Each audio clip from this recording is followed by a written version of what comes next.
بسم الله الرحمن الرحیم. قدرمندو لیدونکو اوریدونکو او ګرانو هیوادوالو سلامونه او احترامات مې ومنئ.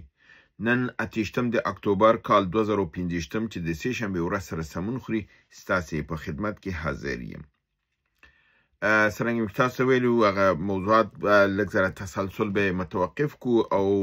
نړیوالو موضوعاتو باندې به هم یو نظر ولرو ځکه دا موضوعات هم د افغانستان پورې ربط لري، په افغانستان باندې تاثیر لري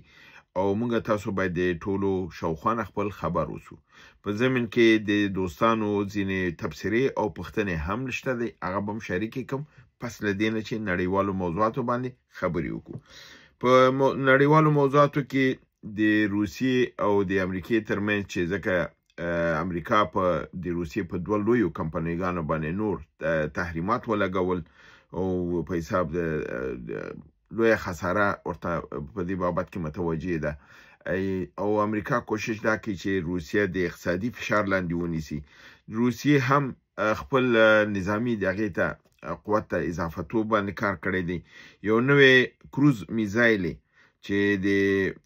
رادار په دغه کې ناراضي د ټیسټ کړی دی او دا 16000 کیلومتره د تللی شي، یعنی دا د امریکای نه خواته تللی شي. دا ساحه دی ده او ویل کېږي چې د دې راکټ په فضا کې سفر چې کړی دی، یعنی 15 ساعته دا په فضا کې د سفر کولای شي. میزایل خو په سرعت زیات دی، د خو هدف ته زر رسیږي، خو دا یعنی دا توانایي لري چې دا سفر قراپیما دی. 15 ساعت هم تاسو معلومه ده چې 15 ساعته د نړۍ د یو طرف نه بل طرف ته یو شی طیاره تللی شي. نو په دې اساس دا وخت او زمان دی خی چې کله د ته پرواز ورک 15 ساعته دا په فضا کې د سفر کړی دی او دا 16000 کیلومتر ده کې بولیو سپوتنیک نوم دی او دا د رونمایي چې کړی ده د روسیې د لوی درستیز یا فرزند قواو رئیس والی گراسیموف کړی ده او دا خبره کړی ده چې دا میزایل اتومي صلاحیت لري، قراپیما ده او دا په حساب د جوړ کړی 100 کاله مخکې، خو د رونمایي او د ورته وس کړی دی او ټیسټ وس کړی دی او دا خپل په هغه ټیسټ کې کامیاب او موفق وته دی. دویم خبر دا دی چې د هند او د پاکستان ترمنځ سرحدي جګړه بیا نښتې ده او د پرون د دې جنگ 3 ساعته د یو په بل باندې د اور حملې شوې دي او راکټونه او میزایلونه استعمال شوي دي چې دا د کشمیر په دریلیپا په ساحه کې دا جنگ نښته شوې ده او پاکستان دا ادعا کړې ده چې اوله حمله هندوستان کړې ده او پاکستان بیرته ځواب ورکړی دی. نو دلته دا خبر پدې ده چې دوی دلته په افغانستان باندې فشار راوړو که چېرته هندوستان هغه نه په دې اور کوي نو پاکستان مجبور دی چې اخواته متوجه شي. دلته بیا ما تاسو سره دا غلطه لوبه نشي کولی. دا ډیره مهمه ده او په عین حال کې د پاکستان دننه هم ورو تغییرات را روان دي. د نظامیانو او د پولیسو کې تسلیمیدل د مخالفینو او د مجاهدینو ډلو ته دا ډیر زیات شوي دي. په پیښور کې غټ نظامی ګروپونه او پولیس د یو نامعلوم ګروپ ته چې یعنی د ټي ټي پی د دې نوم نه دی اخیستل شوی تسلیم شوي دي او د هغې نه بعد هغوی سره داسې یو رویه شوې ده چې د نظامی حالت نه ایستي دي او په حساب ورته ویلي دي چې یو څه انعام او دایم ورته ورکړي دي او دوی ته ویلي دي چې نور به اردو ته نه ځئ او خپل کور ته به ځئ او تاسو پس نه دی چې څوک موږ سره نه جنګېږي هغه به نه وژل کېږي. کله چې یو نظام یو اردو کې داسې یو ورشکستګي راشي هغه اردو بیا نور ټینګېدلی نشي. همدارنګې په دغې بلوچستان کې د اردو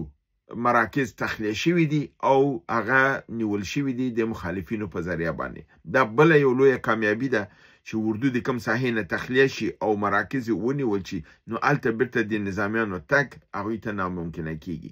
دا سلسله د ماتېدلو چې شروع شي په نظام کې نو ورو ورو د هغې ګلم د هغې ښار نه ټولېږي. او دا تجربه موږ په د روسانو په جنګ کې او د امریکایانو په جنګ کې افغانان کافي لري چې تاسو معلومه ده چې کوم ځینه به نظام یو ځلي یو ولسوالۍ کې یو ولایت کې ملا ماته شوه بیا بیرته په هغه قوت سره حکومت خپل هغه دغه نشو قایمولی هغه برم او خپل نظام ځکه چې هلته به یو ځلي مات شو ورشکستګي به پکې راغله نظام به بیا نور د منځه لاړه او ورو ورو به هغه ولایت او هغه ولسوالۍ نه به تیر شول. ځکه بله ورځ ما تاسو ویلي چې کله د ډاکټر نجیب اخر وختو 270 ولسوالیګانې د نجیب په کنټرول کې نه وي د مجاهدینو کنټرول کې وي 18 ولایته د په کنټرول کې نه و د مجاهدینو په کنټرول کې و او عبوري حکومت د مجاهدینو چې په پېښور کې و په دې ولایتونو کې والیان درلودل ولسوالان یې درلودل او ټول نظام فعالو. نو دا خبره ذهن کې ساتل ډېر زیات مهم دي. دریم نړیوال خبر دا دی چې رافایل ګروسی د بین نړیوال اټومیک انرژي ادارې رئیس یو ځل بیا دا خبره کړې ده چې ایران د خپل د هغه وهل شوو د سنټریفیوج یا د غنای یورانیم دستګاهګانو په احیا او په جوړولو کې کامیابه دی او دوی کولی شي ډېر زر بیرته خپل هغه غنا د یورانیم شروع کړي او خپل هماغه سټنډرډ ته ورسیږي. نو یو ځل بیا نړۍ ته د اشاره ورکوي چې یعنې ایران دا کار کوي که تاسو په حمله کوئ ویې کوي. نو دا هغه دغه دی شیطان دی او یهودی موږک دی چې دا کار کوي. په سوریې کې اسرائیل یو ځل بیا د سوریې په خاوره باندې یرغل کړی دی او د قنطرې په ښار کې د الحمیده ښار باندې نظامي یرغل یې کړی دی. هلته هوایي برید هم کړی دی ځمکه هم او ډېر خلک یې شهیدان کړي دي او ډېر زیات اورانۍ یې هلته کړی دی. او د افغانستان متعلق ښه خبر او دا دغه دی چې د افغانستان د کورني چارو وزارت ویان مفتی عبدالمتین قانی دا خبره کړې ده چې د افغانستان د اردو تعداد 4 لکو نه تر 450,000 تنو ته رسېدلی دی. صرف په تیر یو کال کې 110,000 نوي اردو ټریننګ شوي دي او اردو ته استخدام شوي دي.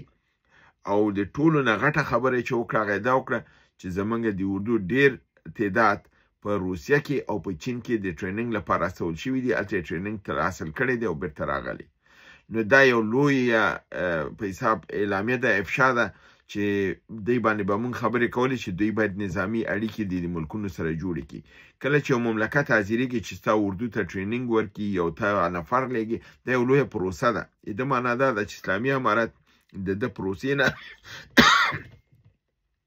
مخکې تللی دی دا چې هلته اردو آزاد تللی دي ټریننګ شوي دي نو د دوی ترمنځ هغه نظامي اړیکې قایمې دي او د مفهوم دا دی چې کله یو اردو یو ځای کې ټریننګ کېږي بیا د هماغه اسلحې سره ملبس کېږي. نو د دې نه مطلب به دی چې روسیه او چین به خپل هغه اسلحې او دا به افغانستان ته ورکوي په وخت د ضرورت کې دوی تېنه کولی شي چې خپل ضرورتونه او دا تېنه مشبوع کړي او تکمیل کړي. دا د نړیوال خبرونه چې تاسو سره مې شریک کړل. اوس راځم د ستاسو د تبصرو ډېر بخښنه غواړم دا زما ټوخی چې دی د علاج نه کېږي. بعضې دوستان راته وایي چې د یو څه دلته انګلستان کې ډاکټر او دا علاج نشته دی ده. نو ځکه زه چې خبرې شروع کوم دننه نه ټوخی راځي چې هغه کنټرولولی نشم. نو دې لپاره دوستان نه معذرت غواړم دغه ستونزه موجوده ده او په ټولو برنامو کې نړیوال خبرونو ته چې ځم هلته هم دایي بعضې ایډیټینګ کوي بعضې ایډیټینګ نه کوي نه لرې کوي. زه خپل په فارسي برنامه کې ایډیټینګ کوم هلته نه وي خو دا د ټیک ټاک والا برنامو د دغې دا نشم ایډیټ کولی. نو د دې لپاره ده کې دا ټوخی موجود کېږي تاسو یې د معذرت زما ومنئ. راځم د ډاکټر صادق محمد منګل ورور لیکلی دی چې زه ستاسو موقف سره موافق یم. انشاءالله مرسته به کېږي او پاکستان به اتیا کلنۍ کې به مړ کېږي یعنې اتیا کلنۍ ته به نه رسېږي. دی زما هغه موقف چې دا ما ویلو چې د پاکستان د وهلو لپاره پروګرام دی او د کې به په حساب پاکستان ته اضافه کیږي، اتم به ترې اخیستل کیږي، د ون بیلټ کمربند نه به خلاصیږي او بلوچستان او خیبر پختونخوا به ترې نه جدا کیږي. نو د ده سره کړې او ما دا خبره هم کړې وه چې انشاءالله په وخت د ضرورت کې د افغانستان سره به روسیه، چین، روسیه، ایران او هندوستان دا به حتما مرسته کوي او ممکن چې د چینایانو موقف هم د پاکستان په هکله بدل شي او هغه مرسته وکړي، خو په دغه مرحله کې د هغې امکانات لږ ذره کم ښکاري او د نورو زیات ښکاري. دیدار 1986 یو پوښتنه رالیږلې ده، هغه هم د یو چینل په نامه د رازق مامون په متعلق لیکلې ده چې هغې کوم برنامه کې دا خبره کړې وه چې 600 د سټینګر میزایلونه چې کله افغانستان ته راغلي و دا ورک شوي وو او دا ایران ته ورکړل شوي وو. د پوښتنه دا کړې ده چې دا خبر تر کوم حده پورې صحیح دی. د 600 سټینګرو مسله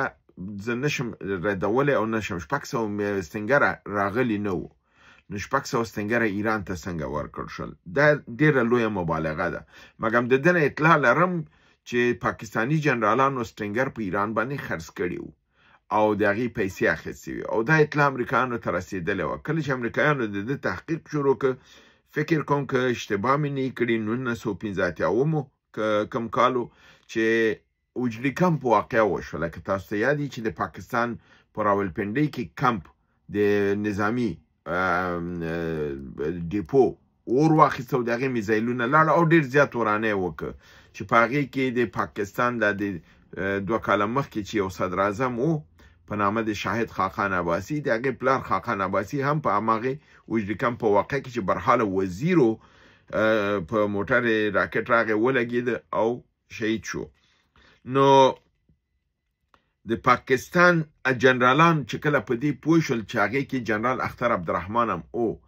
چې دا کار هغوی کړی او دا پیسې دوی جب کې اچولې وې، کله چې دې د تحقیق لپاره امریکایان راغله چې سټینګر معلوم کړي، نور وسایل چې اسلحې ورکړې وې، د مصر نه چې افغانستان ته اسلحه راغلې وه، د چین نه راغلې وه، دا ټول په امریکا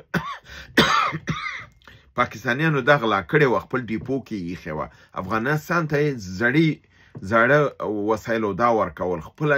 اسلحه یې بدلوله، نوې اسلحه یې ځان ته جګوله، زړه یې مجاهدینو ته ورکوله. نو کله چې دا تحقیق لپاره امریکا ته ملا وتړله، نو په دې وخت کې د اسانه کار دا وکړه چې ډیپو یې ټوله والوزوله، چې خبره وشوله ویل دا خو په دې ډیپو کې و ټول دغه شو د منځه لاړل. نو هغه حساب کتاب ونه شو او ایران باندې چې کوم میزایل د سټینګر خرڅ شوي و، ایران هغه سټینګر کاپي کړي دي او ایران د سټینګر میزایل لري. 600 دانې ډېره لویه ادعا ده، دا غلطه خبر ده، مګر هم دا صحیح ده چې ایران ته سټینګر ورکړ شوي دي، ایران باندې دا د پاکستاني جنرالانو پیسې اخیستي، خپل په جیب کې اچولي دي او بهر ملک ته ایستې دي، یعنی دا کار دوی کړی دی او دا په هماغه وخت کې د جنرال اختر عبدالرحمن او د ضیاءالحق په وخت کې شوی و، نو ځکه دوی اجري کمپ واقع وکړه او دا موضوع رفع دفع کړله. نجیب وزیر ورور وایي چې خپل کار ته ادامه ورکړه او نوې نسل روښانه که لپاره دی چې ټول د جهالت په لاره روان دي او د قاتلینو او د دغې ته د شهیدانو نوم ورکوي. په دې هکله دغې کړی چې موږ درته دعاګوی یاستو او د ستا خبرې د نوي نسل لپاره ډېر لازمي دي چې دوی دې ته وهڅول شي چې دوی تاریخ ولولي، لاړ شي معلومات ترلاسه کړي او بالخصوص دا چې ما تاسو ته ویلې چې 100 جلده یو تاریخي کتابونه دي چې په هغې کې ټول مستند د دوی جنایات ذکر شوي دي او بل 20 جلده نور د جهاد په متعلق دایرة المعارف دی چې د هغې په هکله چې هر ورور وغواړي زه ورته نمرې ورکوم او ما دغه ورونو سره ما په خپله خبرې وکړلې، دوی وویلې چې د ده کتابونه په کابل کې په 2 کتابخانو کې پیدا کیږي او په ایران کې هم پیدا کیږي. په ایران کې حتی دا وویلې چې د تهران د پوهنتون ته مخامخ هلته که یو کتاب فروشي ده چې نوم یې دا کړي، که چېرته دغه نمره دوستان واخلي او زنګ ووایي، هغه دوستان به ورته ادرس او دا وښیي او دوی کولی شي لاړ شي هغه ځینه دا دغه ترلاسه کړي. بل ورور په نامه د احمد لیکلی دي چې د کندز نه دغه کړی دی، ویلی دي چې د کمونستانو په وخت کې د بابا کارمل په وخت کې چې ډاکټر نجیب د خاد رئیس و،